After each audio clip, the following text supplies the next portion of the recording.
Once upon a time, and I want you to hear me clearly when I say that this one is not a light story. This is not the kind of story you tell and everybody laughs and goes home.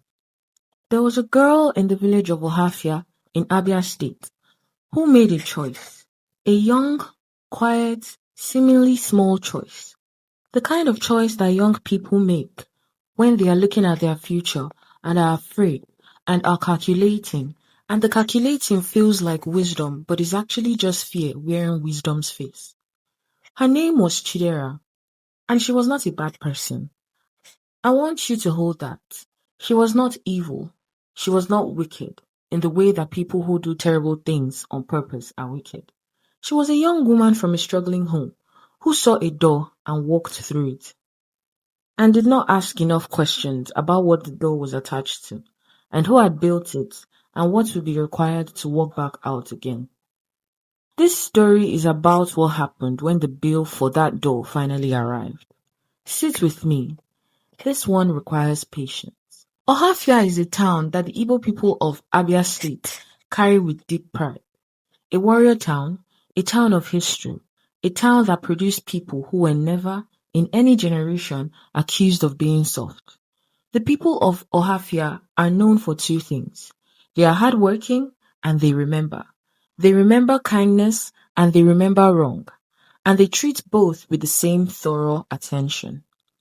Chidera grew up in Ohafia in a house that was full of love and short of money, which is a combination that produces either extraordinary people or desperate ones, and sometimes both at once.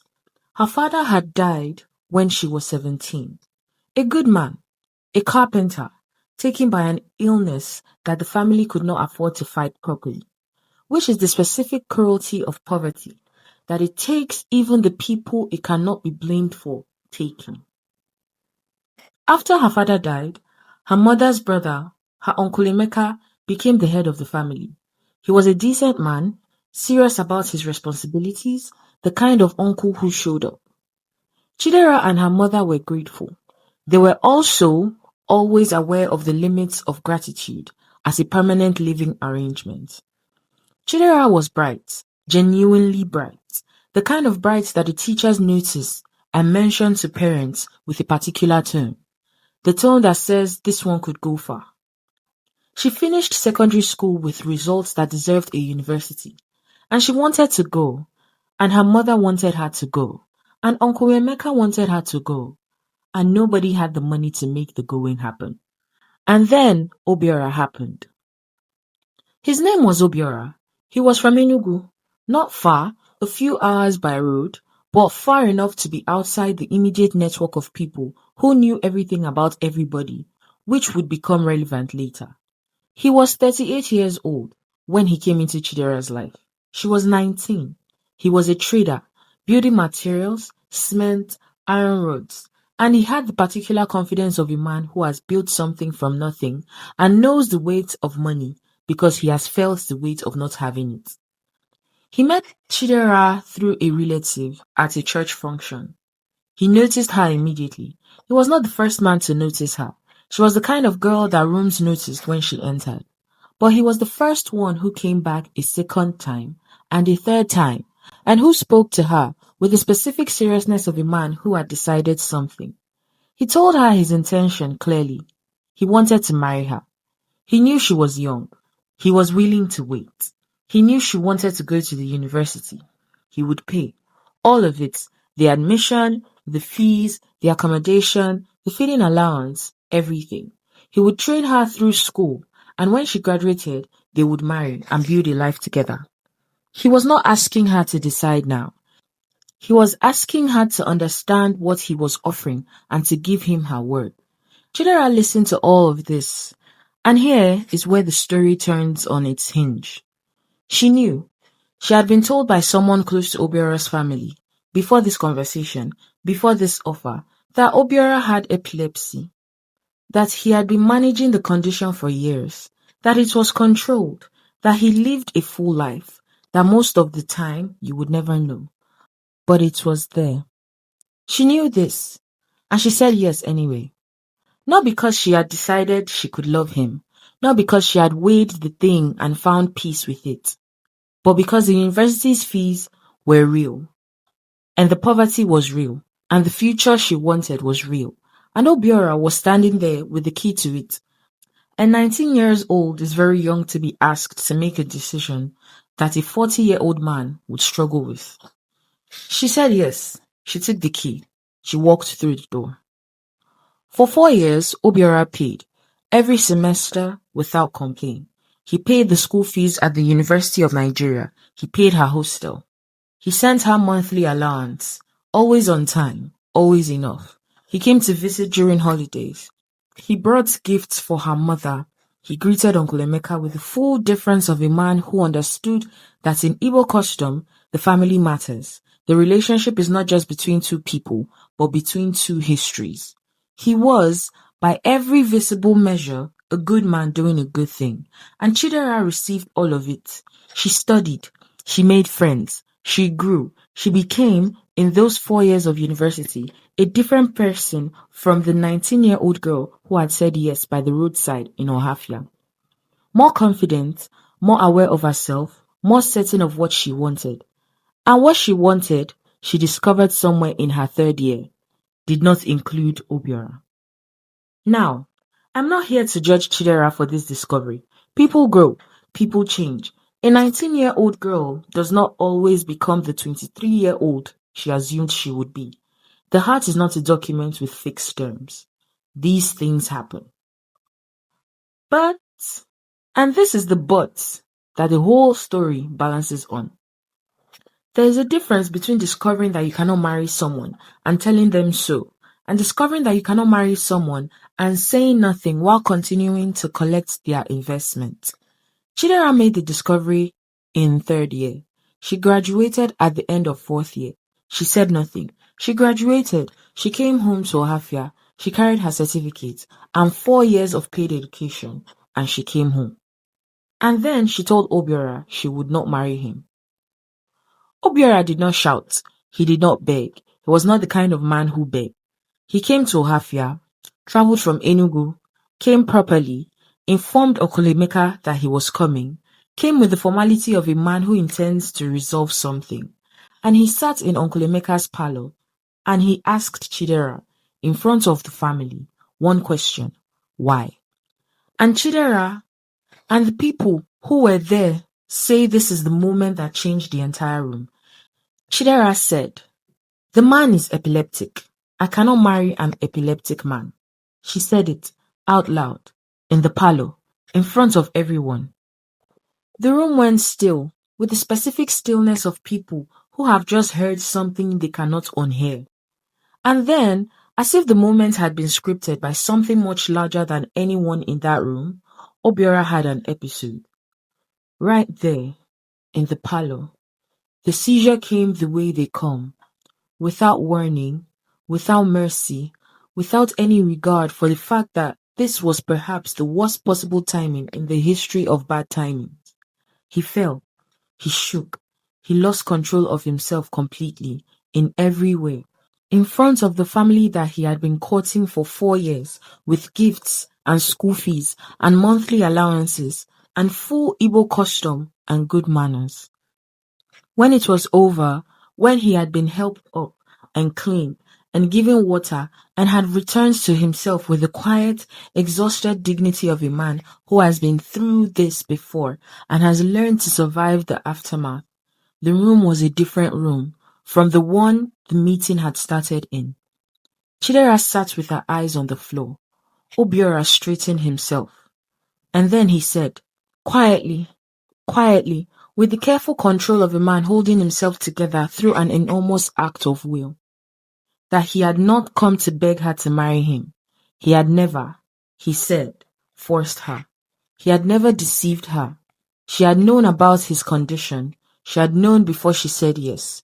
She had known for 4 years. And for 4 years he had paid, and she had taken, and she had said nothing. He said he was not asking for everything, just a fraction, a reasonable portion of what he had spent. School fees, allowance, 4 years of investment. because she had received an education on the understanding of a promise that she had already decided in third year she would not keep. He said, if this family cannot pay, she will see the consequences. And then he left. Uncle Emeka was a decent man. He was also a man sitting in a room that had just witnessed an epileptic episode in a situation that was entirely uncomfortable, with a niece who had just publicly cited that episode as her reason for refusing a man who had paid for her education for 4 years. He was trying to manage all of these at once and managing none of them fully. He called Chidera and her mother back after Obiora left. He told them, firmly, seriously, in the voice of a man who understands that a wrong has been done and the community will eventually notice, that this debt must be paid, that Obiora's condition was not something that had been hidden from Chidera, that she had accepted his investment knowing everything, that refusing him was her right, but refusing him to acknowledge the debt was not. He told them, find a way to pay this man back. Whatever he spent on her schooling, find a way. Chidera's mother nodded. Chidera said nothing. She sat with the expression of a person who is waiting for the conversation to end, rather than listening to what is being said in it. And here, my people, is where the second wrong began. Not with a dramatic decision, not with a wicked plan, just with silence, with the decision to let Uncle Emeka's instruction sit in the corner of the house without acting on it, with the specific human capacity to know that something must be done and to keep finding reasons why today is not the day to do it. The months passed. Uncle Emeka followed up. There were promises. There were plans that were always about to begin. There were always reasons why the payment had not been yet arranged. Things were tight. They were working on it. Give them a little more time. And then Uncle Emeka died. And with him died the only person in Chidera's household who was holding the debt accountable. And the debt, unwatched, unacknowledged, settling into the corners of a family that had decided, without saying so, to pretend it did not exist. Did what unpaid debts do in the darkness. It waited. Life in Ohafia continued. Chidera got a job. Her degree had served her well, which is the bittersweet irony of this story, that the education she obtained dishonestly, she used honestly, that the certificate she earned through someone else's sacrifice, she built a career with. She worked. She made her own money eventually. She had a life that looked, from the outside, like the life of a woman who had done well. She did not marry for a long time. People asked. She was pretty, she was educated, she was earning, and she had reasons, always, for why the time was not right. Some people in Ohafia who knew the full story said publicly, but thought privately, that Chidera's reluctance to marry was the specific reluctance of a woman carrying something she had not dealt with. That the guilt had taken up a particular residence in her and made every subsequent man feel like a transaction she did not deserve to enter cleanly. Obiora, they heard, had moved on, had found someone, had married, had a family, had continued building his life in Enugu with the steady determination of a man who had learned the hard way that some investments do not return what was put in, and this is painful but survivable. He had not cursed Chidera. He had not gone to any native doctor or any spiritual authority to seek revenge. He was not that kind of man. He had said she would see consequences, and then he had gone home and continued living. But in Ohafia, the women who paid attention, the older ones, the ones who had seen things, sometimes looked at Chidera with an expression that was not quite pity and not quite accusation, but something in between. The expression of people watching a thing unfold that they cannot stop and could see coming from a long way away. It started small, the way these things always start small, in ways that are easy to explain away. Chidera began to be tired in a way that sleep did not fix. Then came the headaches, not ordinary headaches, the kind that medicine sends away, but a specific persistent headache that sat behind her eyes and did not leave. Then her appetite changed. Then her weight dropped in a way that was unnoticed before she acknowledged it herself. She went to a hospital in Umuahia. They ran tests. They gave her a diagnosis that was unclear, inconclusive. They said some markers that needed further investigation. She was put on medication. For a while, it seemed to help. Then it didn't. Her mother took her to a second hospital, then a third, in Aba, bigger, more equipment, then a specialist in Port Harcourt. Every hospital had an opinion. Every opinion led to more tests. Every set of tests led to more questions than answers. The illness was real. Nobody doubted the illness. But the source of it, the exact nature of it, the thing that would unlock the treatment, remained stubbornly unclear. The money that had been accumulated slowly over years of work began to go. First savings, then borrowed money, then the kind of arrangements that families make when they are desperate and love someone and will try anything. Chidera's mother prayed without stopping. The church prayed with her. Relatives contributed. Chidera herself, in those months of hospitals and tests and uncertainty, became quiet in a new way. Not the quietness of recovery, but the quietness of a person who has started to look back, who has started to do the accounting that illness has a way of forcing, the review of a life, the examination of its debts, the reckoning with the things that were done and the things that were left undone. Her cousin, who sat with her during many of those hospital visits, said later that Chidera talked about Obiora more than once in those final months. Not obsessively, not dramatically, just mentioned him. Mentioned what had happened, mentioned the debts that was never paid, mentioned Uncle Emeka's instruction that had been nodded at and abandoned. She said once, quietly, from a hospital bed in Port Harcourt, I knew about his condition before I said yes. I knew in third year that I wasn't going to marry him. I should have told him. I should have stopped taking his money. I should have paid him back when your father told us to. Her cousin held her hand and said nothing. Because what do you say to that in a hospital room? And then, on a morning that arrived like every other morning and left like no morning before it, Chidera did not wake up in the way that the living wake up. She was gone. Now, the cousin who shared this story was in deep grief. I want you to hear that first. She had just lost someone she loved. Not a stranger, not a cautionary tale, but her person, her blood, her cousin's sister, who she had grown up with and fought with and laughed with and worried about. She was crying when she wrote those words. She was not in any state to be analytical or theological or sociological. She asked a simple, raw, human question. Do you think her passing is related to that man? And this question, this one question from a grieving cousin sitting somewhere in Nigeria, writing to a stranger on Instagram because the pain had nowhere else to go. This question is worth sitting with, not to judge Chidera, who is gone and beyond our judgment, not to celebrate Obiora, who was wronged but did not wish this, but because the question itself is asking something that we in this culture understand in our bones, even when we struggle to say it painfully. We understand that there are some debts that cannot be left unpaid without consequence, not because a man cursed her. Obiora, by all accounts, did not curse her, but because something in the order of things does not rest easily when a person receives from another person, fully and genuinely, and gives back deception in return. When the transaction of a relationship is settled in one person's favor, and the other person carries the loss, and the loss is never acknowledged, and the promise is never honored, and the debt is never repaid. Whether you call it karma, whether you call it spiritual consequence, whether you call it the weight of unresolved wrong, the elders of Ohafia would not struggle to name what happened. They have seen versions of this story before. They have watched the specific trajectory of life built partly on a foundation that was never squared. And they have watched what happens when the foundation eventually protests.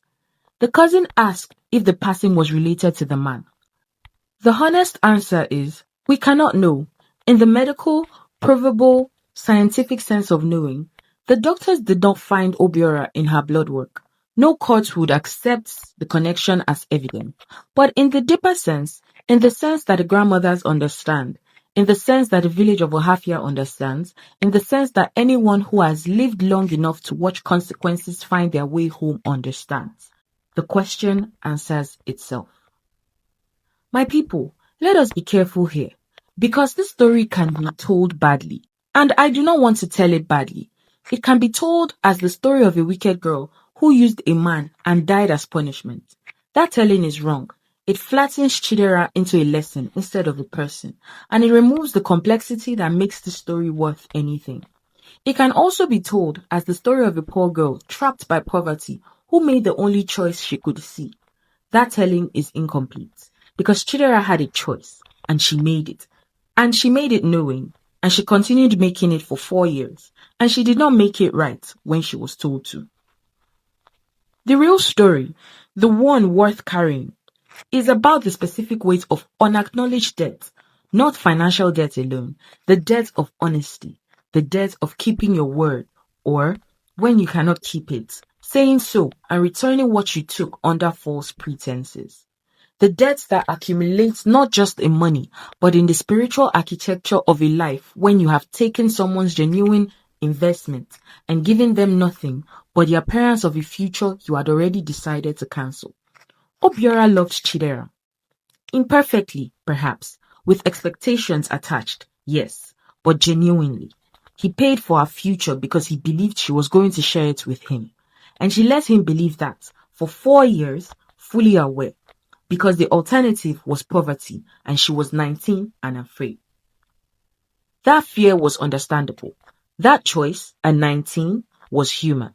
What was less understandable was the silence that followed, the refusal to pay, the nodding at Uncle Emeka's instruction, and the slow, deliberate burying of the debt under the daily activities of a life. That was not fear. That was choice. And choices, in Ohafia and everywhere that grandmothers had been watching long enough to know, do not disappear because you stop looking at them. The grandmothers of Ohafia, the ones who had heard this story when it became a story, when the grief had settled enough for it to be spoken, they did not celebrate Chidera's death. They mourned her. She was someone's daughter and someone's cousin and someone's friend, and she is gone. And that is a loss. And loss does not become less of a loss because the person who was lost made mistakes. But they told their daughters, they told them this story, and they said, hear the whole of it. Poverty is real. The pressure of needing a way forward when you are young and the doors are few, that is real. We do not pretend it is not real. But there is a way to walk through a door that has been offered to you, and there is a way to walk through it. And the difference is honesty. If a man says, I will invest in you on the condition of marriage, and you cannot in your heart agree to that condition, say so upfront before the first semester is paid. Accept his no. If he gives you a no, find another door. And if you say yes, and your heart changes, say so then, as soon as you know, before the investment grows into a mountain that becomes too uncomfortable to look at. Before the man has given 4 years of his life and his money on the faith of your word. And if you say yes, your heart changes and you did not speak, then when you are told to make it right, make it right. Do not wait for a more convenient time. Do not let the person who is holding you accountable die and then exhale and consider the matter closed. The debt does not close with the account. It remains. This is what the grandmothers of Ohafia say to their daughters. Not as a threat, as a map, a description of the terrain so that the daughters can navigate it more carefully than Chidera did. Because Ohafia loves his daughters, and love, real love, does not protect you from the truth. It gives you the truth early enough that you can still do something with it. To the cousin who wrote those words, who was sitting somewhere with tears-swollen eyes, and a phone in her hand, and nowhere to put the pen except an Instagram comment at 2 a.m. This part is for you. You are asking the right questions. The fact you are asking them in grief rather than in judgment says everything good about you. You loved your cousin. You are not writing to condemn her. You are writing because you are trying to understand and because you need the understanding in order to survive the grief. and because you know somewhere in you that understanding and mourning are not opposites. They can exist in the same body and the same time. Yes, she made choices that cost her. Yes, the debt was real and was not paid. Yes, there are consequences to these things that the physical world cannot always account for, but the spiritual world tallies with precision. And also, she was human. She was young and afraid, and she got it wrong, and then she got it wrong again, and then she ran out of time to get it right. This is a tragedy, not a punishment story, a tragedy, the kind where a person could have done differently and didn't and paid a price that was larger than the crime. Mourn her fully. She deserves your full mourning.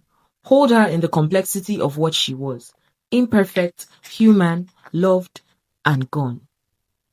And then, when the mourning has done some of its work, carry the lesson, not as a stone to throw at her memory, as a gift, the most expensive gift she could have left behind, paid for in the highest currency. Carry it for your daughters and your nieces and every young woman in your life who is standing at a door that has conditions attached and is trying to decide whether to be honest about what she can and cannot offer in return. Tell them this story. Tell them her name was Chidera. Tell them she was from Ohafia and she was bright and she was loved and she made a choice that she could not find her way back from. Tell them the debt was not the money. The debt was the honesty that was owed from the beginning and was never paid. Tell them, pay your debts, especially the ones that have no receipts. And so, my people, the story ends in the way that hard stories end. Not with resolution, not with everything made right, but with a community that has absorbed something and is deciding what to do with it. Chidera is buried in Ohafia. Her mother still lives in the house.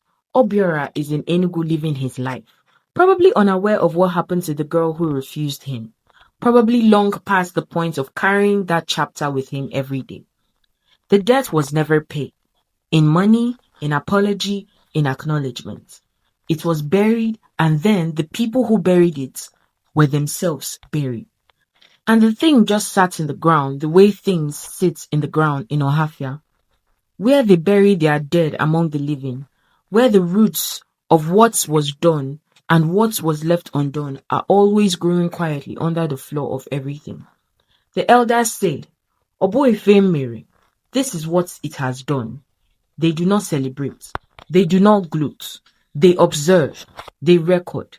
They tell the story so that the story does the work that the stories are supposed to do, which is not to entertain, but to save the next person who is standing at the same door, holding the same decision.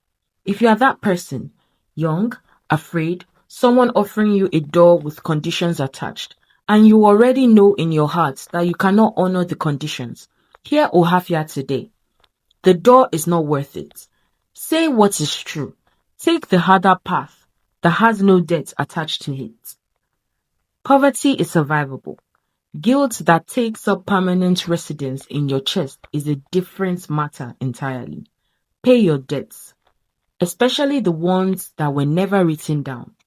This has been the story of Chidera of Ohafia from Abia State in the heart of Igbo land, where the earth remembers and the grandmothers watch and the consequences of a thing always find their way home. It is told, it is finished. May she rest, and may the living learn.